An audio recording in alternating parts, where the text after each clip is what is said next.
ان کے سامنے شرمندہ بھی نہ ہو اور معافی بھی مل جائے. اللہ سبحانہ تعالیٰ ہمارے دلوں کے حال جانتے ہیں نا، کیونکہ باتیں تو ہم نے گول گول نہیں کی ہوتی، باتیں تو ہم نے ٹھا ٹھا کر کے کی ہوتی ہیں. تو انشاءاللہ جی بات صرف یہی ہے کہ اللہ ہم سے راضی ہو جائے. اللہ ہماری نیتیں جانتے ہیں، آپ کوشش کر رہے ہیں نا سارا کچھ کرنے کی. اب حج میں سے جو پورے حاجی جب واپس آتے ہیں تو کیا چیز لے کے آتے ہیں، اور کس چیز کی وہاں پہ پریکٹس ہوتی ہے اور کس چیز کی واپس زندگی میں آ کے پریکٹس ہوتی ہے. آپ نے دیکھا ہوگا کہ جب نئے نئے حاجی واپس آتے ہیں تو الحمدللہ بہت سے لوگوں کی زندگیاں واقعی بدل جاتی ہیں. جو پہلے نماز نہیں پڑھتے تھے الحمدللہ وہ نمازی بھی ہو جاتے ہیں. عورتوں میں سے بھی آپ دیکھو کہ بہت سی عورتیں حجاب لینا شروع کر دیتی ہیں. لیکن میں وہ تانے کے لیے نہیں آنیسٹلی کہہ رہی، میں جسٹ ایسے کہ یہ ہوتا ہے کہ کچھ دیر کے بعد جب وہ رنگ اترتا ہے تو پھر وہ اتار بھی دیتی ہیں اسی زور و شور سے. بس اللہ سبحانہ تعالیٰ ہمیں توفیق عطا کرے کہ ہم جم جائیں جو ہم کر کے آئیں، وہاں پہ جو وعدے کیے ہوتے ہیں اس پہ ہم جم جائیں. تو جیسے میں یہ لیکچر تیار کر رہی تھی نا تو میں سوچ رہی تھی کہ جیسے آدمی جب واپس آتے ہیں، بہت سے لوگ ہیں تو ہم کہتے ہیں نا حاجی صاحب، کہ ان کو تو ہم حاجی صاحب کہتے ہیں، تو عورتوں کو ہم کیا کہتے ہیں؟ وہ بھی تو حج کر کے آتی ہیں. لیکن یہ مجھے نہیں سمجھ آئی تھی، میں بڑا سوچا، میں نے کہا حاجن صاحب تو کوئی بھی نہیں، حاجن تو نہیں کہتے، وہ تو میں نے نہیں آج تک کسی کو سنا. لیکن حاجی صاحب تو پکے ہو جاتے ہیں نا، ان کے تو نام ٹیگ لگ جاتا ہے کہ یہ حج کر رہے ہیں. تو اب یہ مطلب بیسیکلی اس کا مقصد کیا ہوتا ہے، میسج کیا ہوتا ہے کہ نو یہ شریف ہو گئے، یہ اب ٹھیک ہو گئے. ان 10 دنوں میں اللہ سبحانہ تعالیٰ کی عبادت کر کے، ذکر اذکار کر کے اور نیکیاں کر کے اللہ سبحانہ تعالیٰ کا قرب حاصل کر سکتے ہیں. ہمیں نہیں پتا کہ اگلے سال ہماری زندگی ہمیں یہ مہلت دے گی کہ نہیں دے گی، تو اس لیے ہم سبھی کوشش کریں گے کہ اس سال ہم ان 10 دنوں کا بھرپور فائدہ اٹھا سکیں. اب دیکھیے کامیاب انسان جو ہوتا ہے نا، اس کو پتا ہوتا ہے کہ اس نے کس وقت کیا فیصلہ کرنا ہے اور اس سے کامیابی کیسے حاصل ہوگی. ایک بزنس مین ہے، آپ دیکھیے اس کو یہ پتا ہوتا ہے کہ کس زمانے میں اس نے کون سی ڈیلز لگانی ہے اور اس کو کیسے فائدہ ہوگا. اب کسان کو دیکھیے کہ اس کو اچھے سے اندازہ ہوتا ہے کہ اس نے کون سے سیزن میں بیج بونا ہے اور اسے کس طرح سے اس کی بہترین فصل اگ سکتی ہے. اسی طرح سے جو ایک مومن انسان ہوتا ہے نا، اس کو یہ اچھے سے اندازہ ہوتا ہے کہ کون سا لمحہ، کون سی گھڑی، کون سا وقت ایسا ہے جس میں وہ اللہ سبحانہ تعالیٰ کی عبادت کر کے، نیک کام کر کے، ذکر اذکار کر کے اللہ کا قرب حاصل کر سکتا ہے. نبی صلی اللہ علیہ وسلم نے ہمیں یہی بتایا تھا کہ رمضان کی وہ 10 راتیں جس میں لیلۃ القدر ہے، وہ راتیں اور ذوالحج کے یہ جو 10 دن ہیں، اس سے افضل کوئی دن اور کوئی رات نہیں ہے. اب دیکھیے ان 10 دنوں میں جو ذکر ہے اللہ سبحانہ تعالیٰ کو پسند ہے، اس سے افضل ذکر بھی کوئی نہیں ہے. ہم نے کون سا ذکر کرنا ہے؟ اللہ اکبر، لا الہ الا اللہ اور الحمدللہ. اگر آپ کو عادت ہے، آپ ہم نماز تسبیح جو پڑھتے ہیں نا، اب دیکھیے اس میں ہم کیا کہتے ہیں؟ سبحان اللہ والحمدللہ ولا الہ الا اللہ واللہ اکبر. اب بس یہی کوشش کریں کہ پورے 10 دن میں آپ نے یہ تسبیح جو ہے یہ اپنی زبان اپنی چپ نہیں کرنی. اب اللہ سبحانہ تعالیٰ کو منانے کا بہترین موقع ہے. اس کے ساتھ ساتھ دیکھیے کہ سعید بن جبیر اتنی عبادت کرتے تھے، کہتے تھے کہ وہ تھک جاتے تھے، کہ وہ ہیومنلی پاسبل جیسے نہیں ہوتا نا کہ اس سے زیادہ نہیں کر سکتے، کہ اتنی حد تک وہ عبادت کرتے تھے. ابن عمر اور ابو ہریرہ بازاروں میں نکل جاتے تھے اور تکبیرات بلند آواز میں پڑھتے تھے تاکہ لوگوں کو بھی یاد آ جائے، اور وہ بھی تکبیرات ان کے ساتھ اونچی اونچی آواز میں صحابہ پڑھا کرتے تھے. اور صحابہ نے ایک دفعہ نبی صلی اللہ علیہ وآلہ وسلم سے پوچھا کہ کیا جہاد بھی افضل نہیں ہے اس سے؟ نبی صلی اللہ علیہ وسلم نے کہا نہیں، سوائے اس ایک بات کے کہ کوئی اپنی جان کا نذرانہ لے کے جہاد کے لیے جاتا ہے، کافر کے مقابلے میں دین کے لیے لڑائی کرتا ہے، اور وہ اپنی جان کا نذرانہ دے دیتا ہے، اپنی سواری جس کے اوپر وہ جاتا ہے اور اپنا مال سب کچھ لوٹا دیتا ہے اللہ کی راہ میں، تو اس کی ایک اور بات ہے. اس کے علاوہ ان 10 دنوں کی عبادت، ان 10 دنوں میں ذکر اذکار اور نیک کام کا اجر اللہ سبحانہ تعالیٰ کے پاس تو بہت زیادہ ہے. اب دیکھیے کہ اللہ سبحانہ تعالیٰ تو اجر دینے پہ آئے تو کیا ایک دانے پہ 7 بالیاں، اور 7 بالیوں میں سے ہر بالی پہ 100 دانے، اور ایک چھوٹے سے عمل پہ 700 گنا، اور اس سے بھی کہیں زیادہ اللہ سبحانہ تعالیٰ بڑھا دیتے. اور پھر ان 10 دنوں کی عبادت کا تو اللہ سبحانہ تعالیٰ نے کہا کہ سب سے افضل ترین عبادت ان 10 دنوں کی اب ان 10 دنوں کی فضیلت کا اندازہ لگائیے کہ صرف ایک دن 9 ذی الحج کا روزہ ہمارے گزرے ہوئے 1 سال کے گناہ اور آنے والے 1 سال کے گناہ کا کفارہ بن جائے گا. الحمدللہ. اب دیکھیے رکھنے کو تو ہم یہ پورے دن روزے رکھ سکتے ہیں. اللہ سبحانہ تعالیٰ کا ذکر بیان کرتے ہوئے جس وقت ہم روزے کی حالت میں ہوں گے اللہ سبحانہ تعالیٰ ہماری کتنی دعائیں قبول کریں گے. لیکن وہ ایک دن کا روزہ آپ سوچیں پورے پچھلے 1 سال اور آنے والے 1 سال کے گناہوں کا کفارہ ہے. اس کے علاوہ ہم نے کیا کرنا ہے؟ ہم کوشش کریں گے کہ ہم نے جھوٹ نہیں بولنا، چغلی نہیں لگانی، کسی پہ بہتان نہیں لگانا، کسی کو تنگ نہیں کرنا، اپنی ذات کے شر سے لوگوں کو محفوظ رکھنا ہے، اپنے نیبرز کا خیال رکھنا ہے، اپنے رشتہ داروں کا خیال رکھنا ہے. ہم نے نمازیں پوری پڑھنی ہے، ہم نے سنت مؤکدہ پوری پڑھنی ہے. ہم کوشش کریں گے کہ ہم اپنی نمازوں میں اپنی تلاوت لمبی کریں. ہم کوشش کریں گے کہ ہم قرآن پاک کی زیادہ سے زیادہ تلاوت کر سکیں. ہم کوشش کریں گے کہ ہم تہجد گزار بن سکیں. ہم کوشش کریں گے کہ ہم ایک عمرہ اور حج کا جو ثواب ملتا ہے ہم اشراق کو بھی نہ چھوڑیں.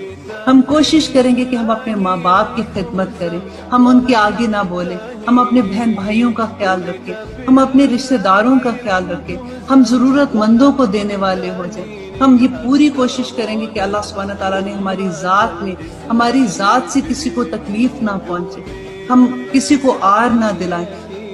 اور اس کے باوجود کہ ہم غصہ کرنے کی طاقت رکھیں لیکن ہم دوسروں کو معاف کر دیں، ہم دوسروں کے کام آ سکیں. اپنے استادوں کے لیے دعا کیجیے کہ جو اس دنیا میں ہماری رہنمائی کا باعث ہے. آمین ثم آمین.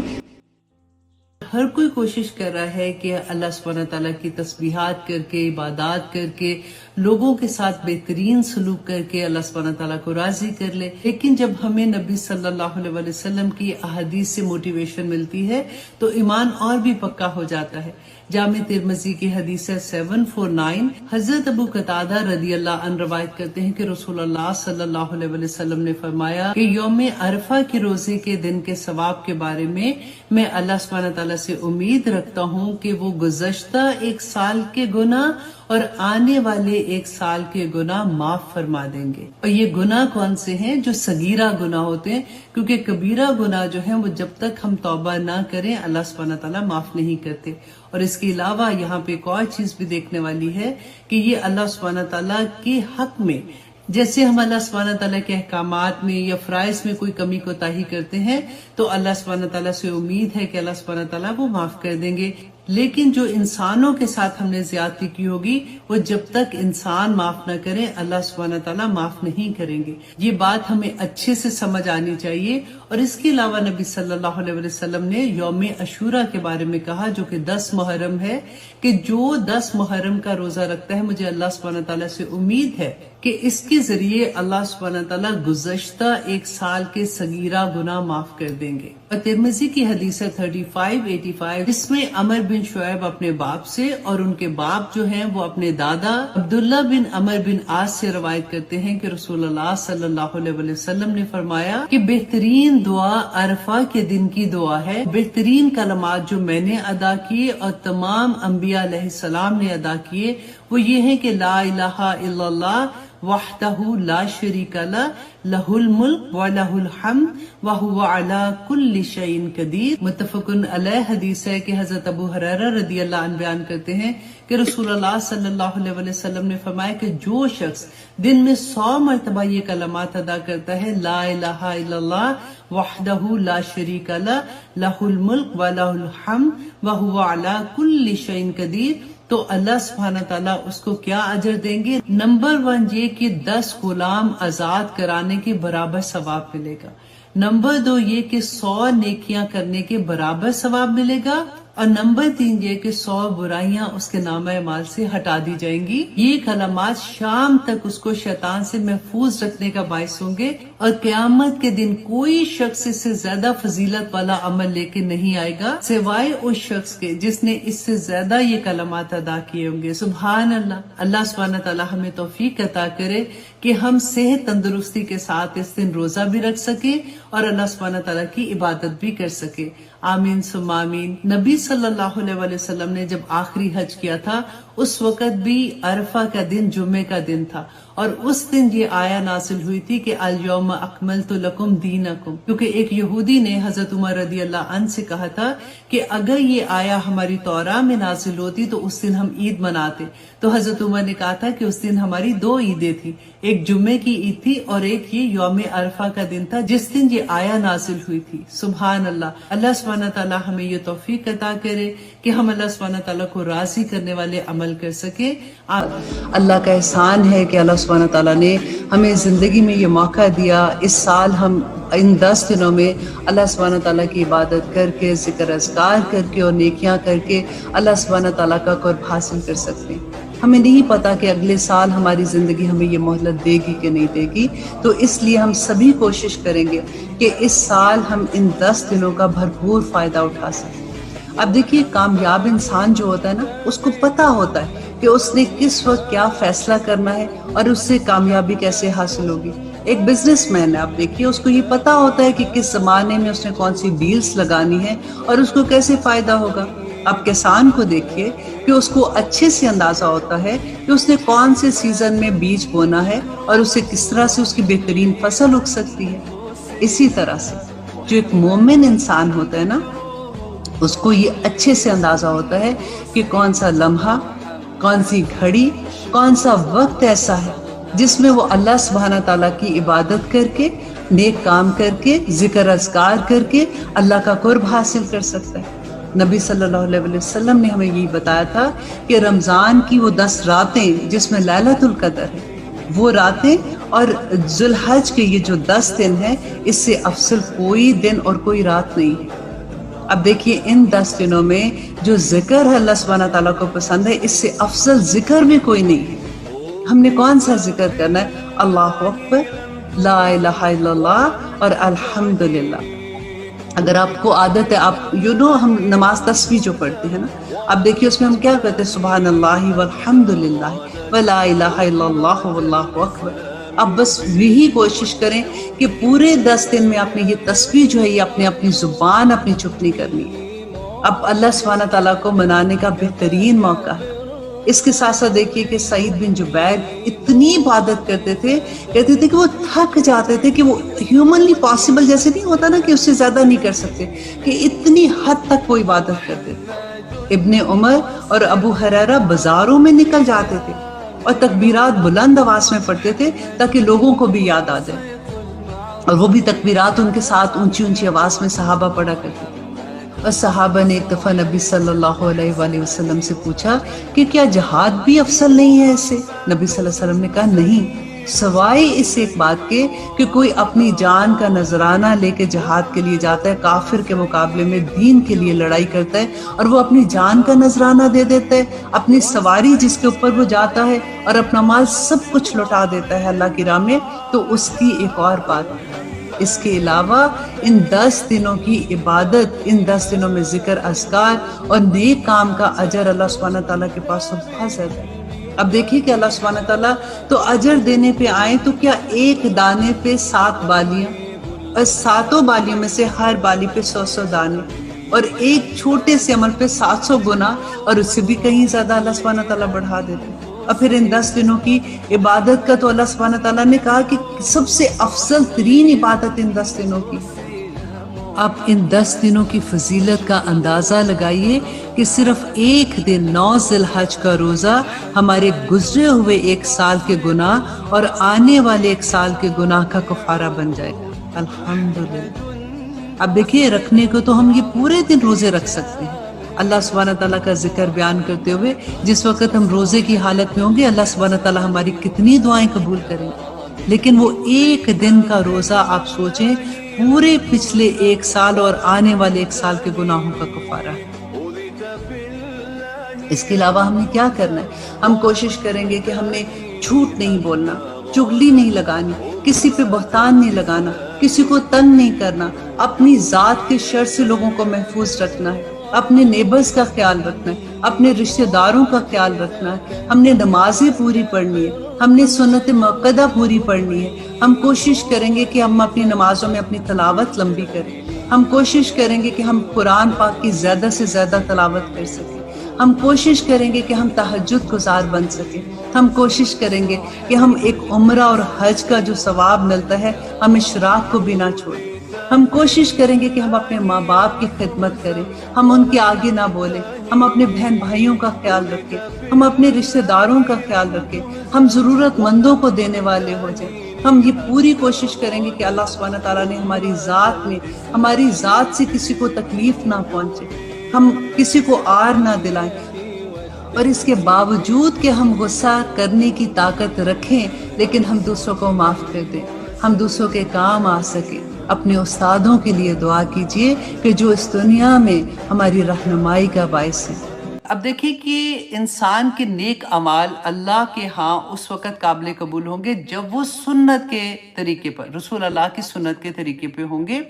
جو سنت کے مطابق نہیں ہے وہ قبول نہیں ہے. کیسے؟ اب دیکھیے کہ حج پہ جب حاجی جاتے ہیں 8 ذی الحج کو آپ دیکھیں کہ وہ کیا کہتے ہیں کہ مسجد حرام کو چھوڑ کر مینا میں خیمہ زن ہو جاتے ہیں. ٹھیک ہے, اب دیکھیے کہ خانہ کعبہ میں ایک نماز پڑھنے کا کتنا, 1,00,000 سے بھی زیادہ نماز پڑھنے کا ثواب ہے نا. تو اتنا بڑا ثواب خانہ کعبہ میں نماز پڑھنے کا ہے, تو ہم وہ جگہ چھوڑ کے مینا میں کیوں آ کے خیمہ لگا کے بیٹھ جاتے ہیں؟ کیونکہ رسول اللہ صلی اللہ علیہ وسلم نے ایسے ہی کیا تھا, اس لیے ہم کرتے ہیں. اب دیکھیں مینا میں ہم پہنچتے ہیں تو 9 کی صبح کو, 9 ذی الحج کو فجر کی نماز کے بعد ہم وہاں سے نکل کے کہاں جاتے ہیں؟ عرفات میں جاتے ہیں. عرفات میں کیوں جاتے ہیں؟ دیکھیں آپ مینا اور عرفات میں کوئی اتنا بڑا فاصلہ نہیں, وہی زمین ہے, وہی آب و ہوا ہے, وہی سارا کچھ ہے نا. تو وہاں سے خیموں سے نکلتے ہیں, وہاں جا کے ہم بیٹھ جاتے ہیں اور عبادت کرنے لگ جاتے ہیں, عبادت کا دعائیں مانگتے ہیں نا. تو وہاں پہ ہم کیوں کرتے ہیں؟ کیونکہ رسول اللہ صلی اللہ علیہ وسلم نے ایسے ہی کیا تھا کہ وہ فجر کی نماز کے بعد عرفات کے لیے نکلے تھے. اب دیکھیے وہاں پہ ہم جاتے ہیں, یہاں سے تو ہم عبادت کرنے جاتے ہیں نا, اتنا دل میں جوش جذبہ ہوتا ہے کہ ہم نے یہ کرنا ہے, ہم ایسی عبادت کریں گے, ہم نمازیں پڑھیں گے, نوافل پڑھیں گے. اچھا وہاں پہ جا کے اب عرفات میں آپ دیکھیے خطبہ سنتے ہیں نا, تو اس کے بعد ظہر عصر کی نمازیں اکٹھی پڑھتے ہیں. اب وقت پہ نماز پڑھنے کا تو اتنا زیادہ ثواب ہے, وہاں پہ وہ نمازیں ہم اکٹھی پڑھتے ہیں اور قصر پڑھتے ہیں. کیوں پڑھتے ہیں؟ کیونکہ رسول اللہ صلی اللہ علیہ وسلم نے ایسے پڑھی تھی, ہم اپنی مرضی سے نہیں کر سکتے. اب عرفہ میں آپ سوچئے ہم دعائیں کرنے کے بعد, سورج غروب ہونے کے بعد ہم وہاں سے نکلتے ہیں تو ہم مزدلفہ چلے جاتے ہیں رات گزارنے کے لیے. اب سورج غروب ہونے کے بعد اب دیکھیں مغرب کا ٹائم تو عرفہ میں آ گیا, لیکن ہم مغرب نہیں پڑھتے. ایون دو ہم وہاں پہ ادھر ہی ہوتے ہیں, ہم ابھی نکل رہے ہوتے ہیں, لائنیں بنا رہے ہیں, رش اتنا ہوتا ہے, لیکن مغرب نہیں پڑھتے. مغرب ہم جا کے مزدلفہ میں مغرب عشاء اکٹھی پڑھتے ہیں. کیوں؟ کیونکہ رسول اللہ نے ایسے کیا تھا.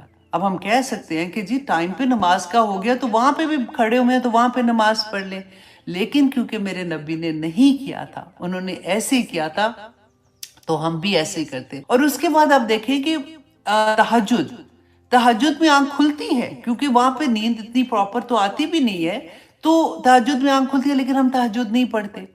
اتنی افضل عبادت ہے, اس لیے کہ رسول اللہ نے نہیں پڑھی تھی. اس کے بعد ہم فجر کے بعد ہم نکلتے ہیں اور واپس ہم مینا کی طرف آ جاتے ہیں. کیوں آتے ہیں؟ کیونکہ رسول اللہ نے ایسے ہی کیا تھا. اب مینا میں جب ہم پہنچتے ہیں نا, تو سب سے پہلے ہم جا کے کیا کرتے ہیں, جمرہ عقبہ, اس کو ہم جا کے کنکریاں جو مارنی ہوتی ہیں وہ مارتے ہیں. تو دوسرے 2 جو ہے نا ان کو ہم نہیں مارتے. کیوں نہیں مارتے؟ اس لیے کہ رسول اللہ نے نہیں مارے تھے, انہوں نے ایک ہی کو مارا تھا, تو اسی کو ہم نے پہلے دن مارنا ہے. پھر اس کے بعد ہم واپس آتے ہیں, ہم قربانی کرتے ہیں. اس کے بعد جو آدمی ہیں وہ اپنے بال کٹائیں گے, سر گنجا جیسے کرتے ہیں نا وہ کراتے ہیں. تو یہ 10 کا حال ہوتا ہے کہ پھر اتنی تھکاوٹ, ابھی آپ دیکھ رہے ہیں نا کیسے ایوری ٹائم یہاں سے وہاں سے وہاں ہم لوگ جا رہے ہیں. اس کے بعد وہ پھر واپس جاتے ہیں طواف زیارہ کرنے کے لیے. وہاں پہ پھر وہی چکر لگا رہے ہیں, تھکے ہوئے ہیں, اور پھر اللہ سے دعائیں کر رہے ہیں, اور پھر وہاں سے وہ واپس اسی دن مینا واپس آ جاتے ہیں. اب پھر وہ باقی 2 دن جو ہوتے ہیں یا 3 دن, وہ جو ایام تشریق کہتے ہیں نا, 13 14 15 کو, تو یہ سارے کے سارے حج میں میں نے آپ کو جو سنانے کا میرا مقصد تھا وہ یہ تھا کہ حج سارے کا سارا رسول اللہ کی سنت ہے۔ جیسے ہم یہ دیکھتے ہیں نا کہ قربانی حضرت ابراہیم علیہ السلام کی سننا ہے، اور ہم نے بہت دفعہ اس کا پتہ، اور یوزلی ہمیں پتہ ہوتا ہے، لیکن ہمیں یہ نہیں پتا کہ ہمارے نبی کی سنت پورے کا پورا حج ہے، اور رسول اللہ صلی اللہ علیہ وسلم ایک ایک حج کا سٹیپ جو ہے وہ میرے نبی کی سنت ہے۔ اور اس میں سبق کیا ہے؟ آپ یہ دیکھیں کہ حاجی جو ہے وہ جب یہ سارا کچھ کرتا ہے اور اس کو یہ پتا ہوتا ہے کہ میری مرضی کے بغیر تو میں ادھر سے ادھر نہیں ہل سکتا، مجھے رسول اللہ صلی اللہ علیہ وسلم کی سنت پہ عمل کرنا ہے، تو جب وہ واپس آئے گا اپنے گھر میں تو پھر اپنے ہر عمل میں رسول اللہ صلی اللہ علیہ وسلم کی قولی سنت اور ان کی فعلی سنت، وہ ہر سنت رسول اللہ کی پوری کرے گا۔ اپنی زندگی کے فیصلے کرنے سے لے کے، کاروبار سے لے کے، ایچ اینڈ ایوری تھنگ اس کی صبح سے رات تک رسول اللہ کی سنت کے مطابق گزرے گی، کیونکہ وہ اتنا مہنگا اپنا حج جو کر کے آیا ہے اور اس کی قبولیت کی دعائیں مانگ کے آیا ہے، تو کیسے ہو سکتا ہے کہ واپس آ کے وہ رسول اللہ کی سنت کو چھوڑ دے، کسی بھی سنت کو چھوڑ دے؟ تو یہ بہت پیاری ایک بات تھی۔ میں نے کہا کہ ہم اس اینگل سے حج کو دیکھیں، کیونکہ یوزلی ہم عبادات کی بات کرتے ہیں، ہم عرفات کی بات کرتے ہیں، ہم قربانی کی بات کرتے ہیں، تو ہم یہ دیکھیں کہ جو ہم حج کر رہے ہوتے ہیں تو اس میں ایکچولی ہماری ٹریننگ کس بات کی ہوتی ہے کہ جب ہم واپس مڑیں اپنے گھروں میں آئیں تو ہم نے رسول اللہ صلی اللہ علیہ وسلم کی سنت کو اپنی زندگی کے ہر پہلو پہ اپلائی کرنا ہے۔ الحمدللہ۔